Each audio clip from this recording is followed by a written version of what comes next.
Afghanistan, a land of breathtaking mountains, ancient trade routes, and unyielding warriors. But to the world's most powerful empires, it's something else entirely. The graveyard of empires. From Alexander the Great to the British, from the Soviets to the Americans.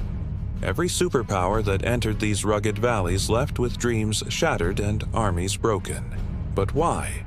What makes this small, landlocked nation the place where empires come to die? Today, we dive into 2,500 years of history to uncover the truth behind Afghanistan's haunting title, the Graveyard of Empires. It began over 2,300 years ago. Alexander the Great, the undefeated conqueror, marched east after crushing the Persian Empire. He expected glory. What he found was resistance unlike any he'd ever seen. The rugged mountains turned his supply lines into nightmares. Local tribes, fierce, independent, and united by terrain, fought back using ambushes and hit-and-run tactics. For the first time, Alexander faced not an army, but a people who refused to be ruled. He won battles, yes, but never peace. Even after his death, the Macedonian Empire could never hold Afghanistan.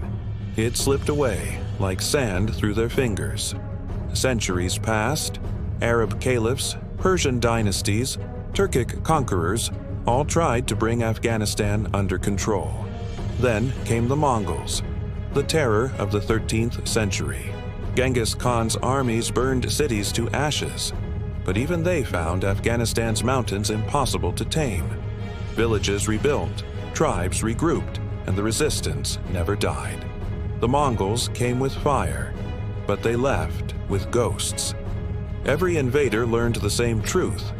You can invade Afghanistan, but you can never control it. Fast forward to the 19th century. The British Empire ruled half the world, from India to Africa. But one fear haunted them: Russia's advance toward India through Central Asia.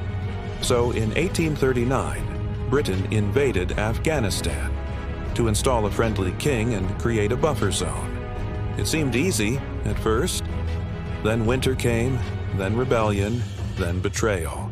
In January 1842, 16,000 British soldiers and civilians tried to retreat from Kabul to Jalalabad. By the end of the journey, only one man reached safety. One, Dr. William Brighton.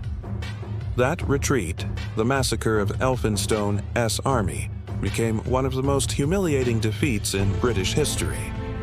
They tried again decades later, and again Afghanistan resisted. The British learned the lesson every empire does. You can enter Afghanistan with an army, but you'll leave with ghosts. Then came the Cold War. In 1979, the Soviet Union invaded Afghanistan to support a communist government under siege.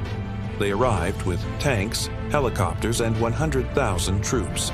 But they weren't fighting just rebels. They were fighting a nation united by faith and survival. The Mujahideen, funded and armed by the US, Pakistan, and Saudi Arabia, turned Afghanistan into a living hell for Soviet forces. Ambushes in mountain passes, Stinger missiles taking down Soviet helicopters, entire platoons vanishing in valleys.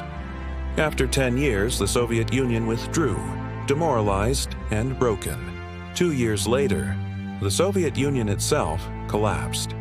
Once again, Afghanistan had buried another empire. After 9/11, the United States, the most powerful nation in modern history, invaded Afghanistan to destroy Al-Qaeda and remove the Taliban. It was supposed to be swift, but the same story repeated. 20 years, trillions of dollars, thousands of lives.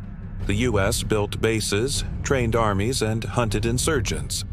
But the Taliban melted into the mountains, then returned stronger than before. In 2021, the world watched in disbelief as Kabul fell again, and American helicopters lifted off from the embassy rooftop. The longest war in US history ended where it began, in the dust of Afghanistan. So why does every empire fail here? The answer lies in geography, culture, and spirit. The mountains, impossible terrain for tanks or large armies. The people, fiercely independent, loyal to tribe before nation, and experts at guerrilla warfare. And history, centuries of resistance woven into their identity. Afghanistan is not just a country, it's an idea. The idea that no foreign power can rule forever. Empires come and go, but Afghanistan endures. Because for 2,500 years, this land has whispered the same warning to every conqueror who dares enter. You can fight here, you can even win battles here, but you will never rule here. Alexander learned it. The British learned it. The Soviets learned it. And now America knows it too. Afghanistan, a land unconquered, unbroken, and forever. The graveyard of empires.